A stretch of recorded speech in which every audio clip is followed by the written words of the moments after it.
The arrival that changed everything. Fear is a universal constant. Across the countless stars and civilizations that populate the galaxy, fear dictates policy, shapes diplomacy, and enforces peace. But what happens when an unknown force arrives? One so terrifying that it reshapes the very fabric of interstellar power? This is the story of the day the galaxy learned what true fear was, when a human warship entered the scene. For millennia, the galactic community had existed under a careful balance of power. The great empires, federations, and coalitions had long since mapped out their borders, signed treaties, and established rules of engagement to prevent large-scale war. Conflicts were common, but they were controlled. Limited skirmishes, economic embargoes, and political maneuvering kept full-scale war at bay. The reason? Fear of mutual destruction. Every race had its strengths and weaknesses, and no species had ever managed to dominate completely. That was until an unknown warship appeared on the edges of known space, moving toward a contested system like a predator stalking its prey. At first, the alien civilizations monitoring deep space traffic dismissed it as an anomaly. After all, their sensors had never encountered a vessel of this design before. It did not belong to any of the known factions, nor did it match any of the ships registered within the galactic databases. The ship was massive, easily twice the size of most dreadnoughts, yet its design was brutally efficient. No unnecessary ornamentation, no aesthetic flourishes. It was a vessel built for one purpose: war. The first to notice the ship's arrival were the Zilari, a reptilian species known for their warlike nature. Their fleets had been skirmishing with a rival species, the Varnock, for decades, each side unwilling to commit to an all-out war. But as the human warship entered the contested region, both sides paused. Their long-range scanners returned unsettling readings. The ship was armed to an extreme degree, its weapon systems radiating power levels far beyond anything the Zilari or Varnock had ever seen. Even more concerning, its hull was composed of materials that absorbed and dispersed scans, making it difficult to determine the ship's true capabilities. A hastily assembled coalition of Zilari and Varnock ships moved to intercept. They had no intention of allowing an unknown entity to disrupt the fragile equilibrium of their war. Attempts at communication were met with silence. The unknown ship did not respond to standard hailing frequencies, diplomatic signals, or even warnings. It continued its slow, deliberate approach, as if it had already calculated the outcome of the confrontation. Tensions escalated. The coalition commanders, unwilling to allow a potential threat to remain unchecked, made the decision to fire warning shots. Energy beams and missile barrages streaked across the void, targeting the human vessel with precise strikes meant to disable, not destroy. And yet, something happened that defied all expectations. The warship did not evade. It did not deploy countermeasures. It did not even raise its shields. Instead, it let the attacks land, absorbing them with its thick armor, sustaining no visible damage. The Zilari and Varnock officers stared at their readouts in horror. Their most advanced weapons had barely scratched the surface. Then, for the first time, the warship responded. Without a single warning, it retaliated with a precision and brutality that left the coalition forces reeling. The human ship's weaponry was beyond anything the galaxy had ever seen. Its kinetic rounds tore through shields as if they were non-existent. Its directed energy weapons sliced through hull plating with surgical accuracy. The warship did not simply fire indiscriminately. It dismantled the enemy fleet piece by piece, targeting critical systems with ruthless efficiency. A single volley reduced 3 battleships to drifting husks. Another strike crippled the command ship, leaving it defenseless in the cold void. Within minutes, what had begun as a show of force by the coalition had turned into a massacre. But the most terrifying part wasn't the firepower, it was the silence. Throughout the engagement, the human warship had made no demands, no threats, no declarations of war. It had not introduced itself, nor had it attempted to establish communication after demonstrating its might. It had simply acted. To the survivors who managed to flee, one realization took root, deep and unsettling. This was not the warship of a newly discovered civilization eager to make alliances or establish trade. This was a predator, an apex force that did not seek diplomacy. It had entered the galactic stage without permission, without negotiation, and without fear, and that was only the beginning. The galaxy's desperate response panic swept through the interstellar community like wildfire. The destruction of the Zalari-Varnock coalition fleet was not just a military disaster, it was an existential crisis. For thousands of years, no single ship had demonstrated such overwhelming superiority, and no species had ever shown such an unwillingness to communicate. The question wasn't just what this warship was, it was who had built it and what they wanted. The Galactic Council, a governing body composed of representatives from the most powerful civilizations, convened in an emergency session. Theories flew across the chamber like stray plasma bolts. Some argued that this was a rogue machine intelligence, an autonomous war platform from a long-extinct species that had reawakened. Others feared that it was the vanguard of a previously unknown empire, one that had remained hidden in the void. Until now. But the most chilling possibility was whispered in the shadows. What if this was just one ship? What if there were more? A scouting mission was hastily assembled. A fleet of fast, stealth-equipped vessels from the Zephyri Republic, one of the galaxy's leading intelligence powers, was sent to track the warship. Their mission was simple: observe, analyze, and, if possible, make contact. But as they closed in, their worst fears were realized. The warship was not wandering aimlessly. It had a destination. The road to a galactic superpower, its trajectory led directly toward the Talora system, a vital trade hub and home to one of the most populated space stations in the sector. If the ship attacked, the casualties would be in the billions. The Zephyri scouts pushed their ships to their limits, hoping to overtake the vessel and establish some form of diplomatic contact before disaster struck. They failed. Despite their state-of-the-art technology, despite every stealth measure employed, the human warship detected them. It didn't engage, didn't fire. It simply changed course, accelerating in a way that defied known physics. The Zephyri fleet, despite being designed for speed, could not keep up. The ship had only been moving slowly before because it had chosen to. Now, it was closing in on Talora at an alarming rate.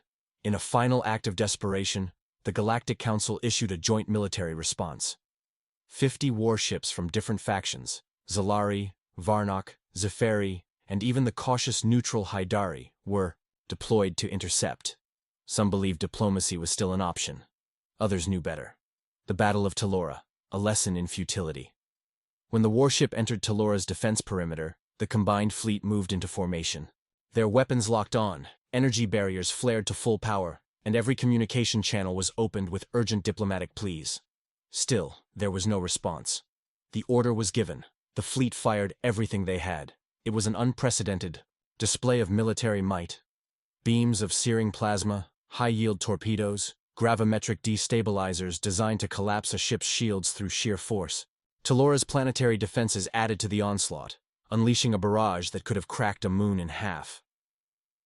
For a moment, hope flickered. The warship vanished into the storm of destruction. The fleet held its breath. Had they done it? Had they repelled this unknown force? Then, through the swirling energy and debris, the warship emerged, untouched. What happened next would be remembered as the most lopsided battle in galactic history. Without hesitation, the warship retaliated. But this time, it was not surgical. It was not precise. It was punishment. It moved like no vessel ever had before, bending inertia to its will, accelerating and decelerating in ways that seemed to break the laws of physics. The weapons it wielded, some form of hyper-accelerated kinetic rounds, did not just destroy enemy ships, they annihilated them, tearing through entire cruisers in a single shot. A single pulse of its energy weapon disabled every shielded warship within range, leaving them helpless. The battle was over in minutes. Half the fleet was gone, their ships reduced to glowing wreckage. The rest had lost the will to fight, their captains ordering retreat rather than face certain death. Talora's defenses stood no chance. The warship did not bother with them. It simply bypassed the station's security grid, as if it did not exist. Then, for the first time, the warship spoke. A single transmission, broadcast across every channel in the system. This territory is now under human jurisdiction. Non-compliance will not be tolerated. The message was delivered in perfect galactic standard, with no distortion, no sign of a struggle to translate.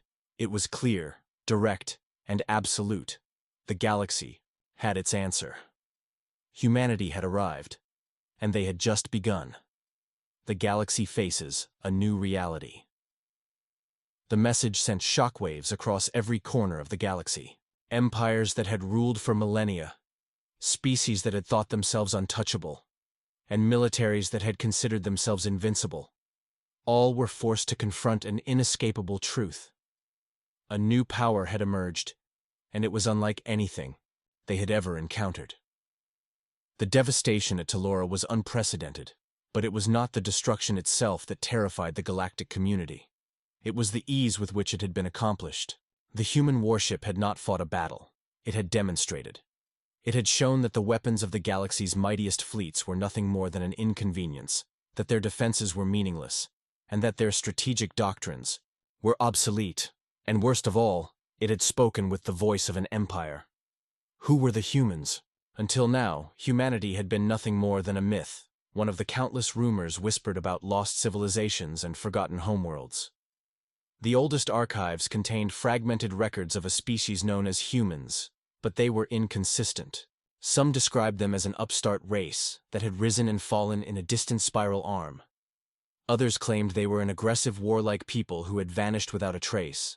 A few ancient texts spoke of them in reverence, as beings that had chosen to disappear rather than participate in the endless cycle of galactic conflict. But none of the records suggested that humans possessed technology far beyond anything the galaxy had ever seen.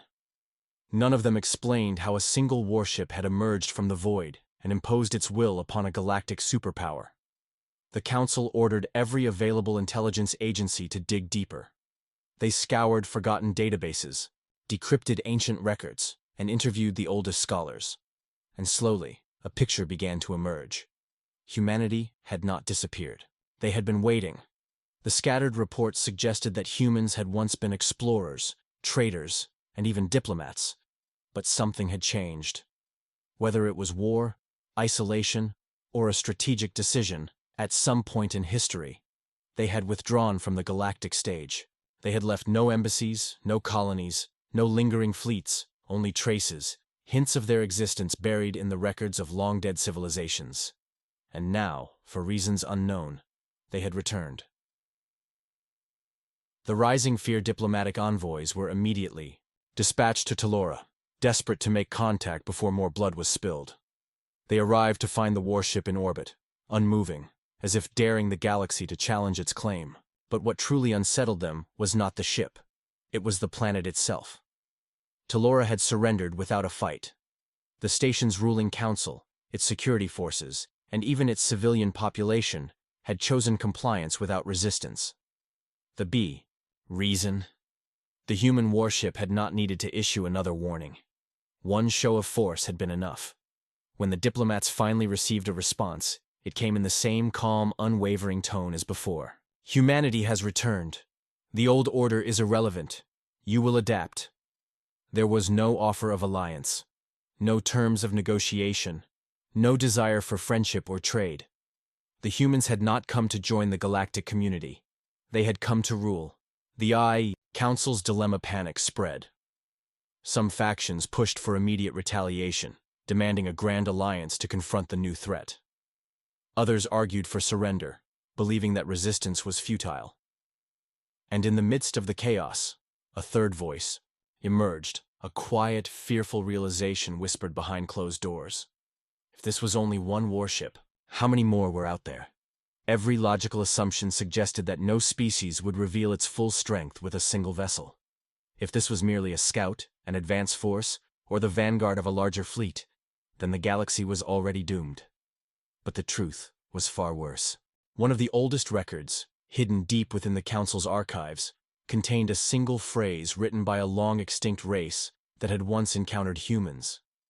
A phrase that had been dismissed as legend, ignored as the ramblings of a forgotten age. Do not provoke them. They do not conquer like others. They do not claim worlds as trophies. They do not fight wars of attrition. When humanity wages war, they do not stop until their enemy no longer exists.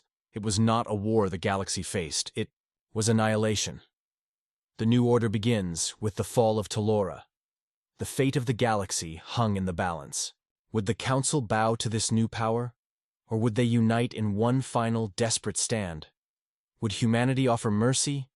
Or would they simply erase those who resisted? No one knew. The only certainty was that the age of complacency had ended. The balance of power had been shattered. And across the stars, from the mightiest empires to the smallest colonies, every species now lived under the shadow of a single terrifying truth. The humans had returned, and the galaxy would never be the same again.